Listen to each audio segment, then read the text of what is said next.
corazón. Pronto andar lejos de Cristo y alejarme de mi Dios.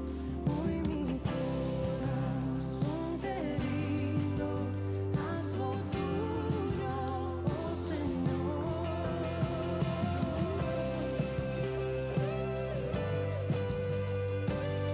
Hazlo tuyo, Señor, sin pecado en ese día, cuando al fin te pueda ver de tu gracia soberana, revestido cantaré.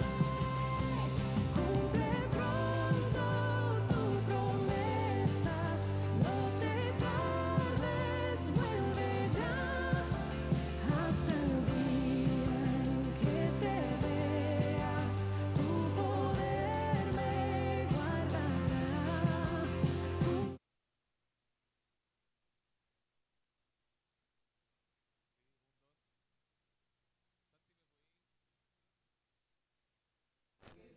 Verde. Sí, sí, 1, 2, sí.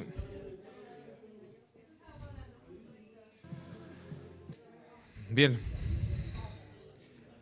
Buenos días, mis hermanos. Vamos a dar comienzo a esta escuela dominical.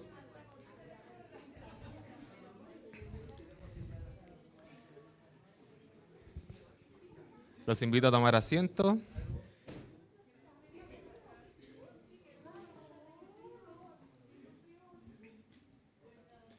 Hermanito Raúl, un gusto verlo.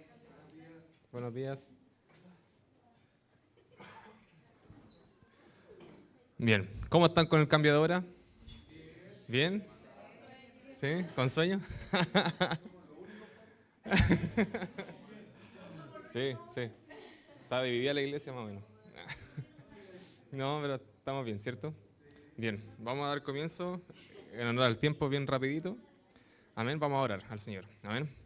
Señor nuestro, gracias te damos por este día que tú nos das, por tu amor, tu misericordia, Señor, mostrado cada día en nuestras vidas, Señor.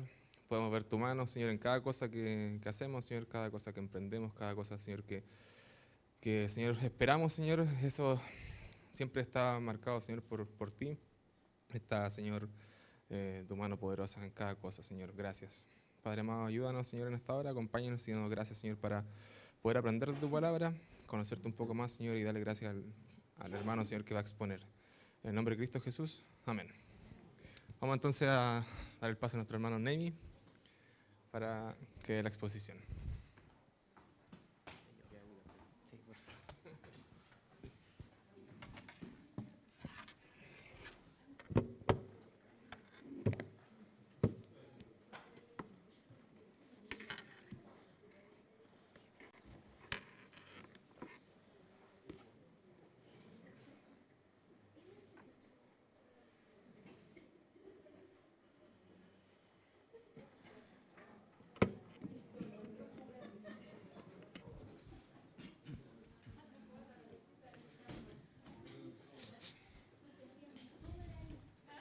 Gracias, Joan.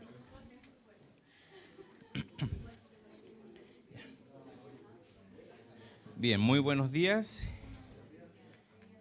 Siempre es un privilegio poder compartir la palabra del Señor. Siempre es una bendición poder realizar este servicio. Y el día de hoy tenemos que seguir estudiando lo que hemos estado revisando ya durante varias semanas, que es el tema de la escatología. Eso es lo que estamos tratando y eso es lo que estamos viendo, los eventos del futuro. Y ya pasamos a una segunda parte de la escatología que está relacionado más con el ámbito de la escatología general, que es lo que se ha estado comentando. Esta ya es la cuarta sesión que tenemos respecto a este tema. Las dos primeras eran más como una introducción, un puntapié inicial de lo que trata la escatología global, la escatología general, en lo que son los aspectos de cómo dividir la historia en dispensaciones, en pactos, cuáles son los diferentes sistemas que existen para dividir el tiempo.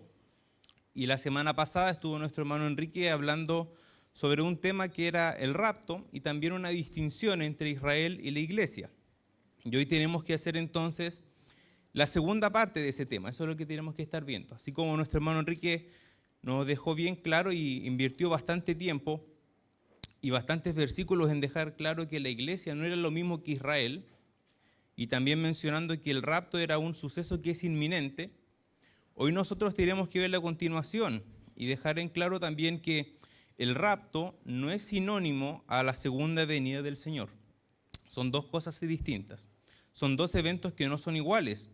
Y ese es el objetivo que tenemos el día de hoy, mostrar por la Escritura de que el rapto no es lo mismo que la segunda venida.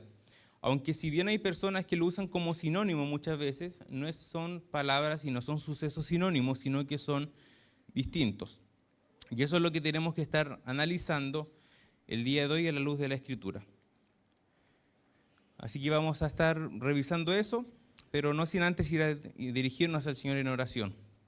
Dios bueno, agradecemos por su misericordia, Señor, y su gracia que se manifiesta en nuestras vidas, porque un día más podemos venir a su casa de oración.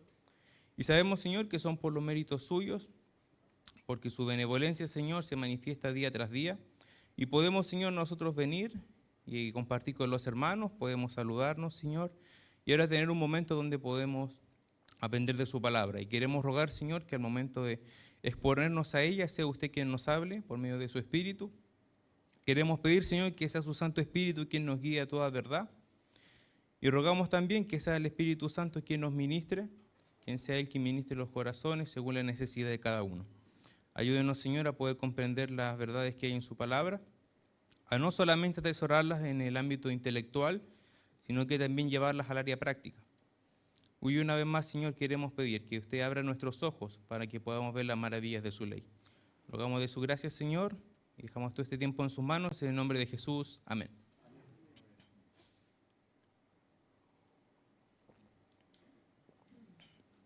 Bueno, nuestro hermano Enrique en algún momento del tema anterior leyó el pasaje de Primera a los Tesalonicenses, capítulo 4, del versículo 13 hasta el 18 en adelante. Y es un relato donde va a estar hablando el apóstol Pablo de lo que es el rapto, de este encuentro de la iglesia con su Señor en el cielo. Y Primera a los Tesalonicenses, capítulo 4, del versículo 13 va a decir: tampoco queremos, hermanos, que ignoréis acerca de los que duermen, para que no os entristezcáis como los otros que no tienen esperanza. Porque si creemos que Jesús murió y resucitó, así también traerá Dios con Jesús a los que durmieron en él. Por lo cual os decimos esto en palabra del Señor, que nosotros que vivimos, que habremos quedado hasta la venida del Señor, no precederemos a los que durmieron. Porque el Señor mismo, con voz de mando y con voz de arcángel, y con trompeta de Dios descenderá del cielo, y los muertos en Cristo resucitarán primero.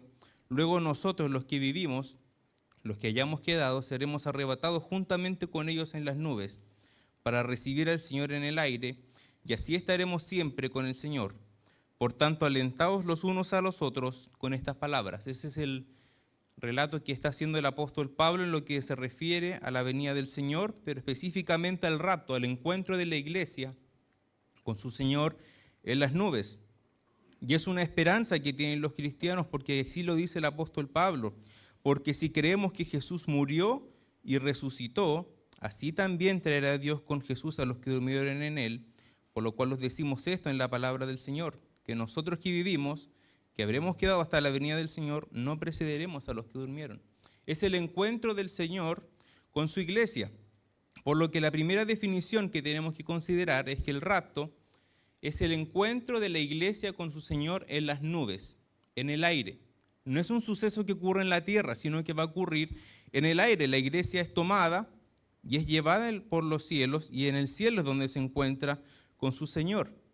Mientras que la segunda venida es un suceso que ocurre en la tierra. El Señor viene y llega a la tierra, y ahí es donde se manifiesta su ira y su justicia. Y viene en juicio, por lo que son dos sucesos distintos.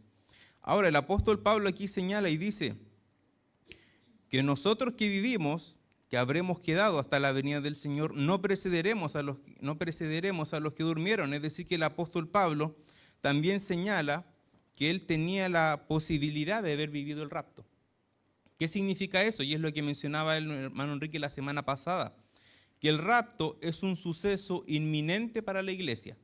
El rapto puede ocurrir en cualquier instante.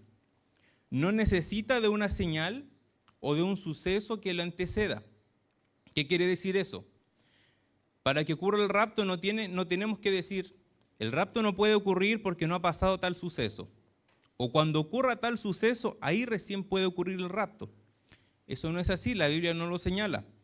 La Biblia lo señala como que es un momento inminente en el cual el Señor va a venir por su iglesia. Y si es un momento inminente, entonces ¿a qué se refieren las señales que muchas veces vemos en la Biblia? Hacen referencias a lo que es la segunda venida, a lo que es el momento en que el Señor Jesucristo vuelve con su iglesia, pero vuelve también a ejercer justicia y juicio, y donde va a haber también el día de la ira del Señor. Por lo que, leyendo aquí lo que dice el comentario que nosotros tenemos para manejar y en cual nos basamos para realizar todos los estudios, y como siempre le hemos dicho, que si usted quiere pedir el material, puede pedirlo para que lo pueda ver con detención, pueda ver los versículos y pueda estudiarlo con más tranquilidad. Lo que tenemos que mencionar entonces es que las señales no son para la iglesia, por lo menos en su mayoría. Las señales son para Israel. No obstante, cuando vemos que se cumplen, podemos considerar que nuestro arrebatamiento está cada vez más cerca. Cada día que nosotros vemos que las señales que están en la Escritura se empiezan a cumplir o se empieza a encaminar el camino para allá, sabemos que el arrebatamiento de la iglesia está más cerca. Y tenemos una ilustración aquí que dice de la siguiente manera. Sabemos que el 18 de septiembre se celebra la independencia de Chile o el inicio del proceso de independencia. Estamos ya en ese proceso de las fiestas patrias. Y supongamos que yo estoy de cumpleaños el 16 de septiembre, 2 días antes. Es decir, que yo espero mi cumpleaños. Espero que ocurra el 16 de septiembre y lo espero con ansias. Eso es lo que yo quiero, que para poder celebrar mi cumpleaños. No obstante, cuando comienzo a escuchar cuecas, a ver banderas, a estudiantes preparando los bailes y empezamos a ver ese ambiente que es del 18, yo sé y me doy cuenta que se acerca mi cumpleaños. No obstante, estas señales que hay de las cuecas, las banderas y todos estos trajes típicos, no son señales para mí, son señales de que se acercan las fiestas patrias. Sin embargo, esto me indica que cada día está más cerca mi cumpleaños. Esa es la idea que está presentando aquí y lo que queremos que se entienda. Que hay una distinción entre el rapto y la segunda venida del Señor. El rapto es un momento en que el Señor viene por su iglesia y es arrebatada la iglesia en las nubes, mientras que la segunda venida es cuando el Señor viene a ejercer juicio y a mostrar su justicia. Dwight Pentecost lo señala de la siguiente manera, y es que muchas señales fueron dadas a Israel que precederían la segunda venida, de manera que la nación pudiera vivir en expectativa cuando el tiempo de su venida se acercara. Aunque Israel no podía saber el día ni la hora en que el Señor vendrá, sin embargo, ellos pueden saber que su redención se acerca mediante el cumplimiento de estas señales. Ninguna de estas señales fue jamás dada a la iglesia. A la iglesia se le dijo que viviese en la luz de la inminente venida del Señor a trasladarla a su presencia. Eso es lo que es lo que la Biblia llama al cristiano, a vivir en una esperanza, a vivir esperando el retorno del Señor, y que es un retorno que es inminente. Entonces, para que dejarlo bien claro, el rapto es el proceso donde la iglesia es arrebatada en los cielos para el encuentro con su Señor. La segunda venida es otro evento en donde el Señor viene y manifiesta su justicia y manifiesta también su ira, y es conocido como el día del Señor, la segunda venida, y es un día de ira. Es un día donde nadie quisiera estar, porque se va a manifestar la ira del Señor. Son eventos completamente distintos, y más adelante vamos a tratar lo que es la segunda venida con mayor detención, con mayor profundidad, pero tenemos que entender eso, que no son eventos similares. Ahora, ¿qué ocurre primero? Primero pasa el arrebatamiento, y posterior al arrebatamiento va a ocurrir entonces un tiempo después la segunda venida. El apóstol Pablo escribe a la iglesia en Tesalónica, en su primera carta, capítulo 1, versículo 9, dice: porque ellos mismos cuentan de nosotros la manera en que nos recibisteis y cómo os convertisteis de los ídolos a Dios para servir al Dios vivo y verdadero. Está señalando aquí el apóstol que estas personas se han convertido al Señor, se han vuelto siervos, ya no sirven a los ídolos. Y hace un llamado, el versículo 10, y esperar de los cielos a su Hijo. Eso es lo que el cristiano espera. Está esperando que el Señor Jesucristo venga por su iglesia, al cual resucitó de los muertos, a Jesús, quien nos libra de la ira venidera. El apóstol Pablo entonces está aquí señalando que la iglesia no va a pasar por ese momento de ira, por ese momento de juicio, porque el cristiano está esperando que de los cielos descienda el Señor Jesucristo para que los tome, para que viva una eternidad con Él, porque es el Señor Jesucristo quien nos libra de la ira venidera. Por lo que la iglesia tampoco no va a estar viviendo ese proceso de juicio en cuando venga la segunda venida del Señor. ¿Qué pasaje de la Escritura nos enseña o profundiza un poco más de este tema? Segunda carta del apóstol Pablo a los Tesalonicenses, capítulo 2. Segunda carta del apóstol Pablo a los Tesalonicenses, capítulo 2, del versículo 1 en adelante, lo vamos a leer para que comprendamos un poco más qué es lo que está diciendo el apóstol Pablo sobre este tema. Entonces, segunda a los Tesalonicenses, capítulo 2, versículo 1 dice: pero con respecto a la venida de nuestro Señor Jesucristo y a nuestra reunión con Él, os rogamos, hermanos, que no os dejéis mover fácilmente de vuestro modo de pensar, ni os conturbéis ni por espíritu ni por palabra, ni por carta como si fuera nuestra, en el sentido de que el día del Señor está cerca. Nadie os engañe en ninguna manera, porque no vendrá sin que antes venga la apostasía y se manifieste el hombre de pecado, el hijo de perdición, el cual se opone y se levanta contra todo lo que se llama Dios o es objeto de culto, tanto que se sienta en el templo de Dios como Dios, haciéndose pasar por Dios. ¿No os acordáis que cuando yo estaba todavía con vosotros os decía esto? Y ahora vosotros sabéis lo que lo detiene, a fin de que a su debido tiempo se manifieste, porque ya está en acción el misterio de la iniquidad, solo que hay quien al presente lo detiene, hasta que él a su vez sea quitado de en medio. Y entonces se manifestará aquel inicuo, a quien el Señor matará con el espíritu de su boca y destruirá con el resplandor de su venida.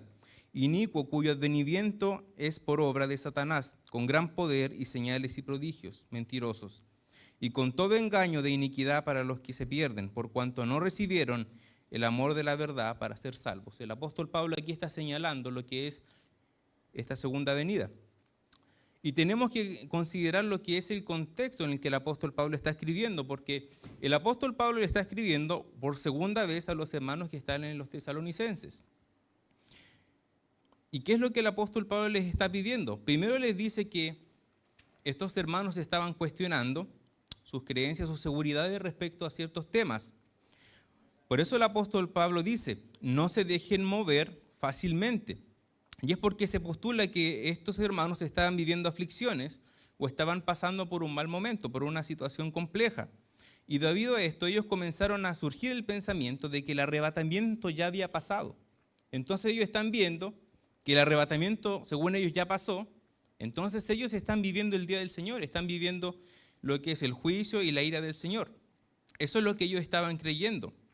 Pero el apóstol Pablo aquí va a señalar que el día del Señor no va a ocurrir sin que antes ocurra lo que dice aquí el texto, versículo 3, la apostasía y se manifieste el hombre de pecado, el hijo de perdición. Por lo cual el apóstol Pablo le está dando tranquilidad de que ellos aún no ven el arrebatamiento, aún no están experimentando el día del Señor. Porque si estuviesen experimentando el día del Señor, significa que ya hubiese ocurrido el arrebatamiento. Pero el arrebatamiento aún no ocurría. Y como dice en su primera carta, el Señor es quien nos libra de la ira venidera, por lo cual hay un lapso de tiempo entre el arrebatamiento y la segunda venida. Y el apóstol Pablo entonces está señalando que el día del Señor, es decir, la segunda venida, no va a ocurrir sin que antes ocurra primero la apostasía y se manifieste el hombre de pecado, el hijo de perdición, quien se levanta contra Dios y es objeto, y todo contra lo que es objeto de culto a Dios. Y también vimos anteriormente por la carta del apóstol Pablo que antes tiene que ocurrir también el arrebatamiento, porque la iglesia no va a estar presente. Ahora, el apóstol Pablo va a decir en un versículo aquí que leímos, el 7, leyendo del 6, y ahora vosotros sabéis lo que lo detiene, a fin de que a su debido tiempo se manifieste, porque ya está en acción el misterio de la iniquidad, o sea, ya está corriendo, ya está ocurriendo este misterio de la iniquidad, solo que hay quien al presente lo detiene, hay alguien que lo está deteniendo para que no se manifieste de manera descontrolada, lo está controlando. Pero dice, hasta que él, a su vez, sea quitado de en medio. Es decir, que el misterio de iniquidad se va a presentar de manera total y de manera con fuerza, solo hasta que algo que lo está deteniendo sea quitado del medio. Entonces surge la pregunta, ¿qué es lo que lo está deteniendo? Y frente a eso se han postulado diferentes posturas. Algunos van a decir, bueno, lo que lo detiene es la iglesia. La presencia de la iglesia es quien está deteniendo el misterio de la iniquidad. Eso van a señalar algunos hermanos. Otra postura incluso va a decir que es una fuerza que lo está deteniendo, que es como una imposibilidad porque hay una fuerza que lo detiene. Otra postura va a decir que es el Espíritu Santo quien es que lo está deteniendo, que es Dios quien está generando esa oposición para que ocurra. Y así hay diferentes posturas relacionadas a esto. ¿Qué es lo que la Biblia dice? Aquí dice el texto, porque ya está en acción el misterio de la iniquidad, solo que hay quien al presente lo detiene, hasta que él, a su vez, sea quitado del medio. Ese él muchas veces lo toman para decir que se está refiriendo a quien lo está deteniendo, pero a veces se dice no se está refiriendo como a una persona masculina, sino que se refiere a lo que lo está deteniendo, simplemente lo está dejando así. ¿Cómo lo podemos comprender y cómo lo deja mucho más claro? Es revisando el texto griego, viendo el texto original, porque si lo vemos así vamos a poder comprender y dejar de manera más clara a quién es quien se está refiriendo. Entonces yo les pedí a los chicos si pudiesen compartir ahí una foto que les pasé.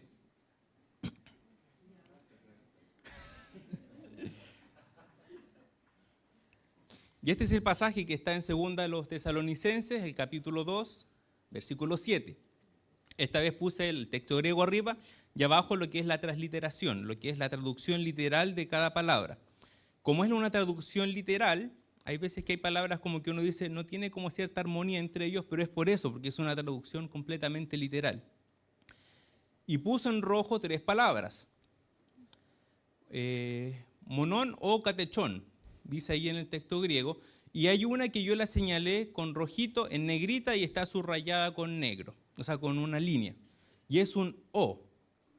Ese O, el diccionario Strong lo va a poner como que es un artículo que se ocupa indiscriminadamente tanto para masculino, para femenino o como neutro. ¿Por qué? Como neutro. Porque nosotros en el español tenemos el yo, tú y él, esos 3. El texto griego es distinto, tiene el yo, tú, él, ella y neutro. Tiene 2 más. Entonces muchas veces ocupa de estos 2, el masculino, el femenino y un neutro. Eso es lo que ocupa el texto griego también con una misma palabra. ¿Cuál es el caso que tenemos que señalar aquí? Que el apóstol Pablo está escribiendo, porque el misterio ya actúa de la iniquidad.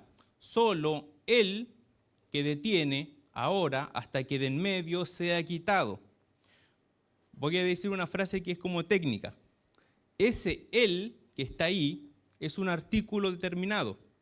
Es un caso nominativo masculino del determinado, del singular del artículo determinado él.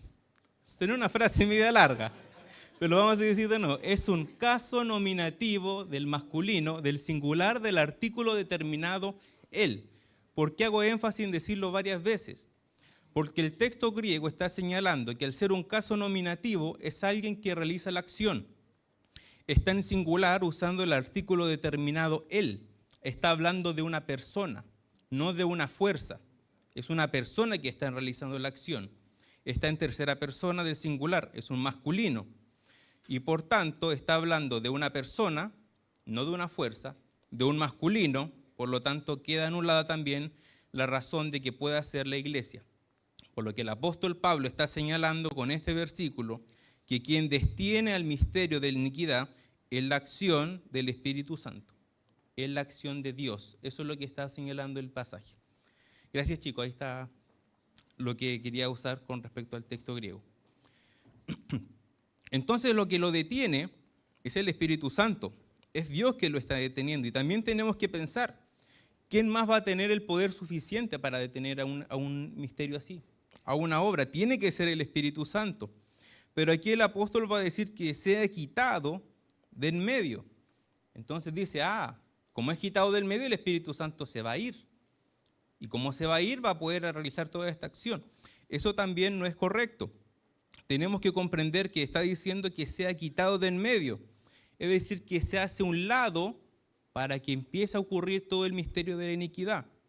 El profesor Juan Leal dice en su comentario que no es un término peyorativo, que decir que se corre para el lado, en el sentido de que pierda poder o que pierda su deidad, sino que se está refiriendo a que se hace un lado para que esto pueda ocurrir. Ahora, el Espíritu Santo tiene que estar presente, porque en los momentos de la tribulación, por la predicación del Evangelio, personas van a ser salvas. ¿Y quién es el que convence de pecado, de justicia y de juicio? El Espíritu Santo. Él es quien realiza también esa acción soteriológica, por lo que tiene que estar presente el Espíritu Santo para que sean salvas las personas. Hay otras funciones que tiene que realizar el Espíritu Santo. Ahora, sabemos que el Espíritu Santo es Dios, está en todas partes, es omnipresente, tiene que estar presente. El Espíritu Santo también es el Señor. Así lo dice el apóstol Pablo, cuando dice, porque Dios, ¿sí, hermana Janet?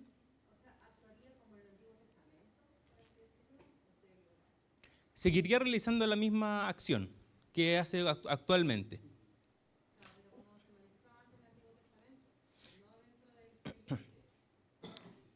Claro, el tema es que en el Antiguo Testamento nosotros vemos pasajes como cuando dice, y vino el Espíritu del Señor sobre él, y hizo un hecho en especial. Nosotros actualmente vivimos en una época donde el Espíritu Santo reside dentro del cristiano. Esa es la bendición que nosotros tenemos, porque el cristiano es templo del Señor. Y el Espíritu Santo en ese sentido, cuando esté aquí, la Biblia nos señala de que va a realizar la misma acción que sigue haciendo, convenciendo de pecado, justicia y de juicio. Pero con respecto a que si va a estar habitando dentro de las personas, la Biblia como que no lo señala, pero sí pudiésemos entender que va a realizar la misma función que estaba haciendo. Solo que en ese punto lo que está haciendo es hacerse a un lado para que el ministerio de la iniquidad pueda estar comenzando. Ahora, ¿por qué tampoco tiene que estar fuera del Espíritu Santo como de manera presencial? Y es porque el Salmo 104, el versículo 30 dice, envías tu Espíritu, son creados y renuevas la faz de la tierra. Es decir, que el Espíritu Santo tiene también una acción en lo que es la renovación y en lo que es el mantenimiento de la naturaleza. Tiene que estar presente también para realizar esa acción. Ahora, entonces, ¿cómo entendemos que el apóstol Pablo está diciendo que el Espíritu va a ser quitado del medio? Podemos entenderlo de la siguiente manera. Nosotros vemos el mar, y es una masa grande de agua, y es una masa grande de agua que se encuentra contenida, porque no se pasa de los límites. La Biblia dice que Dios le ha puesto límite, y Dios es quien le pone y le fija hasta donde tiene que llegar. Pero cuando tiembla muchas veces dicen señal o alerta de maremoto, y es que el mar puede salir. Muchas veces nosotros vemos por las noticias que el mar sale y entra a la ciudad y ataca con todo. Pero llega un momento en que el mar se recoge y vuelve, y uno ve la escena y es algo impresionante de ver cómo el mar vuelve hacia atrás y vuelve a estar en los límites que Dios le ha fijado. Y es de la misma manera que así como Dios quita su mano para que el mar salga, el Espíritu Santo también lo que va a hacer es hacerse a un lado. Va a permitir que el misterio de la iniquidad ocurra, pero eso en ningún momento va a dejar o implica que deje de ser Dios o que tenga menos poder, porque es Dios. El Espíritu Santo es parte de la Trinidad, es igual que Dios. No es menos que el Padre, no es menos que el Hijo, no es más que el Padre y no es más que el Hijo. Viven en una perfecta armonía. Ambos tienen los mismos atributos y ambos también tienen los mismos títulos. El Espíritu Santo también es Señor. Así lo dice el apóstol Pablo cuando dice, porque el Espíritu es el Señor y donde está el Espíritu, ahí hay libertad. Y está usando el título de Señor, que quiere decir que Él es controlador y que tiene todo bajo su poder. Por lo que el Espíritu Santo también realiza esta labor de estar impidiendo que se realice este misterio de la iniquidad. Entonces, resumiendo, ¿qué es lo que tenemos? Ahí el rapto es el encuentro de la iglesia con su Señor en el cielo. Pasa un tiempo y posterior a ese tiempo ocurre entonces la segunda venida, que es el día de ira del Señor, donde el Señor va a manifestar su ira y su juicio, en donde la iglesia no va a estar presente, porque aquí dice el apóstol Pablo que el Señor Jesucristo es quien nos libra de la ira venidera, que ha de manifestarse. Entonces, ya definimos bastante lo que era el rapto con nuestro hermano Enrique. Vamos a tomar un poquito de tiempo en decir qué es lo que es la segunda venida o lo que es el día del Señor. ¿Quiénes son los que más hablan respecto a este tema? Los profetas. Los profetas son los que hablan bastante de este tema. Van a hablar mucho de lo que es el día del Señor. Y específicamente, una sección que a mí me gusta mucho. Si me preguntan cuáles son mis libros favoritos, yo siempre digo que tengo 12 libros favoritos, los 12 profetas menores, son los libros que más me gustan. Son libros muy hermosos y que ellos van a hablar bastante de lo que es la segunda venida del Señor.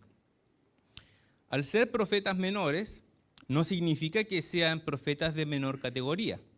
Son profetas de igual categoría que los profetas mayores. El profeta Amós, el profeta Abdías, no es menos que el profeta Isaías o que el profeta Jeremías, pero ha sido determinado como profetas mayores y profetas menores. ¿Por qué menor? Porque el escrito de ellos es más corto. No vamos a comparar el libro de Abdías, que tiene un capítulo, a compararlo con el libro de Isaías, que tiene 66. Son muchos más. Es más extenso. El más largo de los profetas mayores podría ser Zacarías, pero son 14 capítulos. Y son capítulos cortos, 15 versículos, 14 versículos, no son largos. De hecho, si usted se acuerda que en un momento el Señor Jesucristo estaba en la sinagoga y dice que se le fue dado el rollo del libro del profeta Isaías. Un rollo para el profeta Isaías. En la antigüedad estaba el rollo de los profetas menores. Un rollo que contenía los 12. Entonces es más corto, a eso se refiere esta expresión de que son profetas menores, no de menor categoría, sino que son más cortos. ¿Por qué los profetas hablan bastante de lo que es la venida del Señor? Bueno, porque los profetas son mandados por el Señor para que hablen con respecto a ciertos temas.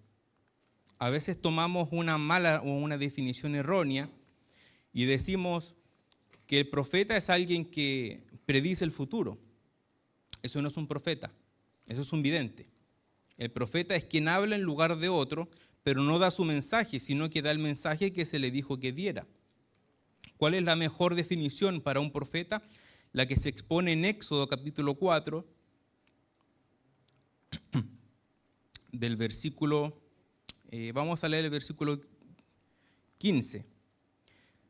El Señor está hablando con Moisés en la zarza y dice, tú hablarás a él y pondrás en su boca las palabras y yo estaré con tu boca y con la suya y os enseñaré lo que hayáis de hacer. Versículo 16, y él hablará por ti al pueblo. Él te será a ti en lugar de boca, y tú serás para él en lugar de Dios. Cuando dice, él te será a ti en lugar de boca, esa es la definición de profeta. Una boca, alguien que habla en lugar de otro, y que da el mensaje que se le dio, y lo tiene que presentar de manera fiel, sin agregarle y sin quitarle nada. ¿Y por qué los profetas hablan entonces relacionado a eventos futuros? Es porque el Dios que tenemos es un Dios atemporal, es un Dios eterno, omnisciente, que conoce el pasado, el presente y el futuro. Conoce lo por venir y como sabe lo que va a ocurrir, le declara a los profetas que tienen que hablar referente a cosas en específicas del futuro. Pero también declara cosas del pasado, porque el profeta Natán se paró delante del rey David a mencionar sobre un suceso pasado, sobre el pecado con Betsabé, y se lo declaró. Hizo la acción profética de hablar, pero no de un hecho futuro, sino de un hecho pasado. Por lo que los profetas realizan también esta acción de hablar lo que ellos tienen, lo que Dios les manda que digan.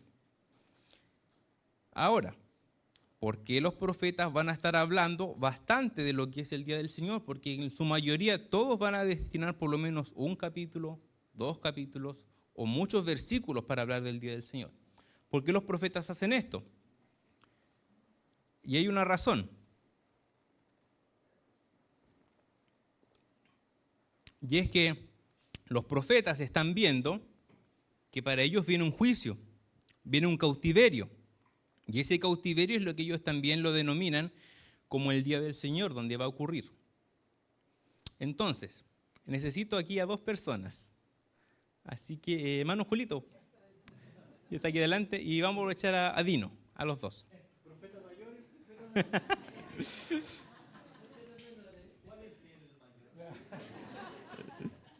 Ya.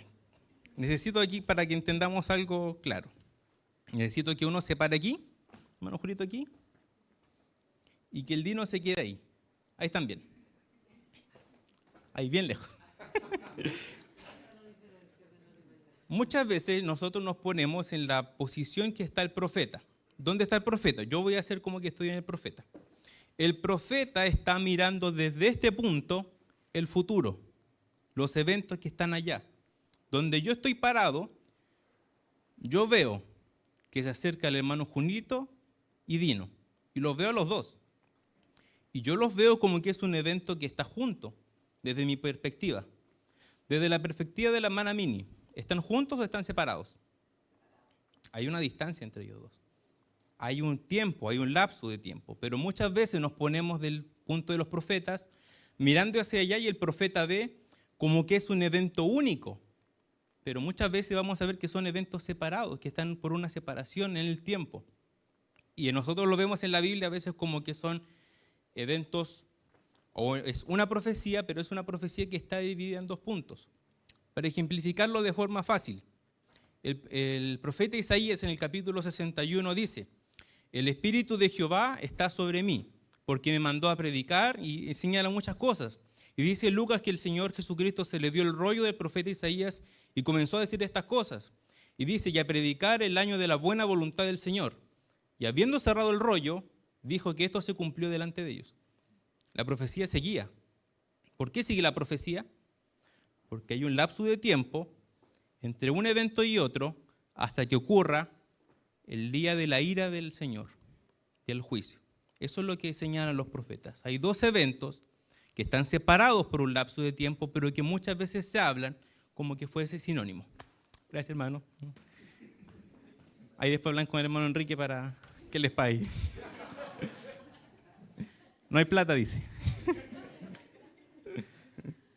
Bueno, eso es lo que hablan los profetas. Ahora, ¿qué es lo que ven los profetas? Si usted le pregunta al profeta Amós qué es lo que ve, ve a un pueblo asirio que viene a manifestar su justicia, porque el profeta Amós es del norte, que está predicando la cautividad, lo mismo que el profeta Oseas. Si le pregunta al profeta Joel qué es lo que ve, va a ver que viene juicio, pero viene juicio para el sur, porque es un profeta que está destinado para el sur. Si usted le pregunta al profeta Habacuc qué es lo que está viendo, o al profeta Sofonías, les va a decir que son eventos que ven al pueblo caldeo que ya está ahí, está próximo a venir por ellos, y que pronto va a venir a manifestar su juicio. Entonces ellos están viendo como que es un evento que se acerca, y ese evento se lo llaman el día del Señor, donde el Señor va a manifestar su juicio y va a manifestar su ira. Pero ese evento también tiene un cumplimiento profético en el futuro, que es similar a este primer evento, pero que es un cumplimiento cúlmine de toda la profecía, que es determinado el día del Señor y se va a cumplir con la segunda venida del Señor. Por eso los profetas hablan bastante de este suceso. Pero incluso entre ambos días hay eventos que son distintos, porque vemos a un profeta Habacuc que ve que está viniendo el juicio, y él dice que ve a los caldeos, los ve ahí. Y el profeta Habacuc en un momento va a decir, en medio de la ira, acuérdate de la misericordia. Eso pide el profeta Habacuc, que el Señor recuerde su misericordia. Y años después vemos a un profeta Jeremías escribiendo un libro de lamentaciones, después de haber pasado el castigo, diciendo, por las misericordias de Jehová no hemos sido consumidos, porque nunca decayeron Su misericordia, grande es tu fidelidad. El Señor escuchó al profeta Habacuc y mostró misericordia. Es una de las armonizaciones más hermosas en la que yo puedo ver las perfecciones del Señor. La justicia, la ira, pero también la misericordia actuando en manera conjuntas. Pero el día del Señor, en la segunda venida, es un día de juicio, es un día de ira. El profeta Amós en su capítulo 5 lo va a señalar de la siguiente manera. Amós 5:18, ay de los que desean el día de Jehová. ¿Para qué queréis este día de Jehová? Será de tiniebla y no de luz, como el que huye de delante del león y se encuentra con el oso, o como si entrara en casa y apoyare su mano en la pared y le muerde una culebra.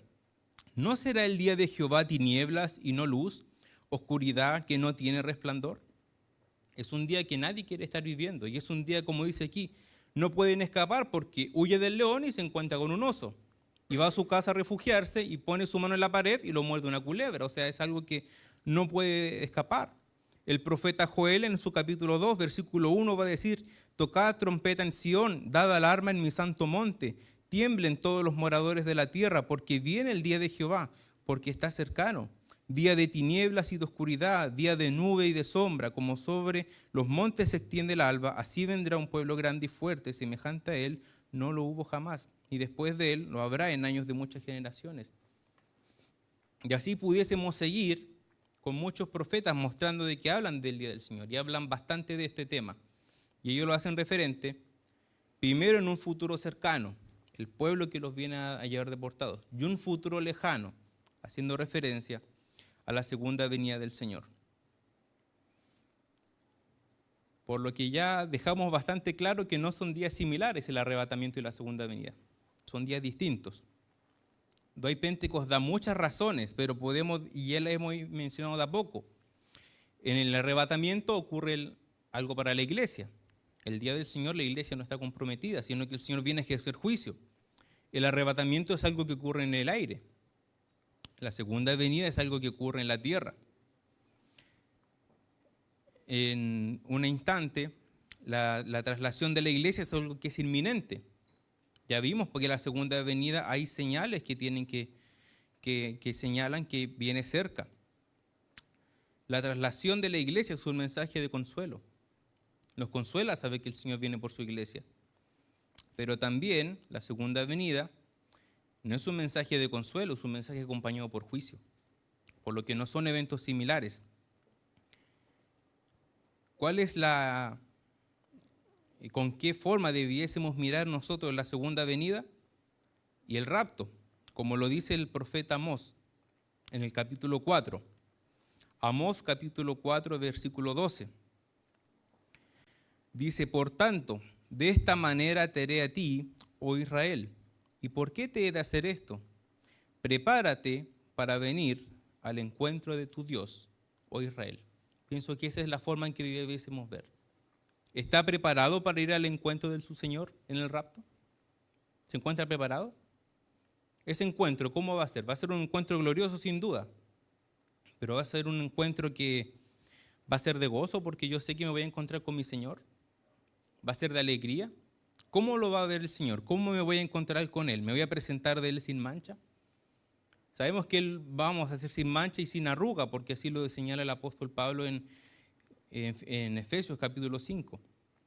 Pero ¿cómo nosotros nos estamos presentando delante del Señor? ¿Estamos preparados para ir al encuentro del Señor, del arrebatamiento, que es algo inminente, que puede ocurrir ahora, en 1 hora, en 2 horas, en 10 años? ¿Estamos preparados para ir al encuentro? Y ahora el profeta también está haciendo una señal a que tienen que prepararse porque el día del juicio viene a la segunda venida. ¿Cómo está el mundo para encontrarse con el Señor? Porque el Señor viene con juicio y viene con ira y va a manifestar su justicia contra todos aquellos que no han venido al Señor. Por lo que este mensaje de escatología de este punto nosotros podemos verlo o como consuelo o como angustiante. Si es cristiano lo podemos ver con consuelo. Sabemos que nos vamos a encontrar con el Señor y el apóstol Pablo en el pasaje que leímos a los tesalonicenses decía que el Señor Jesucristo vendrá y así estaremos para siempre con Él. Ese es el mensaje que tiene la iglesia, que sabe que va a estar con su Señor. Pero el mundo no tiene ese consuelo, tiene esa angustia. Va a encontrarse con un Dios que está irado, con un Dios que es santo, con un Dios que es justo y que va a manifestar su ira contra ellos. Y no la va a manifestar por un tiempo, sino que va a ser algo continuo y por la eternidad, como hemos visto en las clases anteriores sobre el estado eterno. Así que tenemos ese llamado. ¿Cómo se va a enfrentar o qué es lo que le depara? ¿Le espera el rapto o la segunda venida con juicio? Esperamos que nos espere el rapto, eso es lo que nosotros esperamos, el rapto. Queremos que el Señor venga y queremos estar siempre con el Señor. Pero este mensaje que vimos que era de esperanza no es para todos. No todos tienen esa esperanza. Eso significa que tenemos que ir también a buscar a aquellos que no tienen la esperanza. Predicarles el Evangelio para que ellos puedan compartir la esperanza que tenemos. Aún hay tiempo para que personas se salven. ¿Ha escuchado la radio BBN? Hay un programa que se llama ZI, Zona Infantil. Es muy bueno ese programa. Si tiene hijos, póngaselo, es muy bueno. Y hay un programa que tiene un espacio especial para niños y se enseñan cosas para los niños, cómo tienen que comportarse con los padres, cómo tienen que ir al colegio. Y cantan himnos también para niños.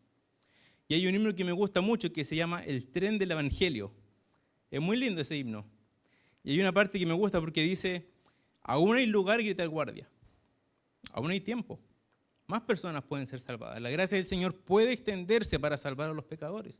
Y ese es el mensaje de salvación que entregamos. Hay espacio aún para que más personas puedan venir al conocimiento de la verdad. Así que el mensaje de ánimo es que si usted ya está en Cristo, tiene gozo. Pero si aún no viene, ven a Cristo. Hay espacio aún, hay lugar para el Señor. Y si ya vino, vaya por otro y tráigalo. Traiga otro para que pueda compartir nuestra misma fe y nuestra misma esperanza. Dios bueno, nos dirigimos delante de su presencia y agradecemos por su palabra. Gracias, Señor, porque es un mensaje que sin duda consuela saber que usted viene por su iglesia. El Señor Jesucristo viene y va a retornar, Señor, para llevarnos al cielo con usted. Gracias, Padre, por este mensaje que tenemos, porque es un consuelo. Pero también sabemos, Señor, que hay algunos que aún no creen. Y rogamos, Padre, para que usted nos ayude para poder aprovechar al máximo cada oportunidad que tenemos para poder compartir el Evangelio, para poder, Señor, predicar, Señor, y que otras personas puedan creer en usted. Gracias, Padre, por este consuelo que tenemos y por esta fe, Señor, que hemos depositado en usted. Porque sabemos, Señor, que no son por los méritos nuestros, sino que son los méritos del Señor Jesucristo en la cruz, los que nos hacen aceptos delante suyo, los que nos hacen hijos suyos y que nosotros podemos ahora esperar con anhelo el retorno del Señor Jesucristo. Damos gracias por todo, Señor, y oramos en el nombre, Señor, de quien hemos confiado, de quien nos hemos aferrado, porque es nuestra única esperanza. Oramos en el nombre del Señor Jesucristo. Amén.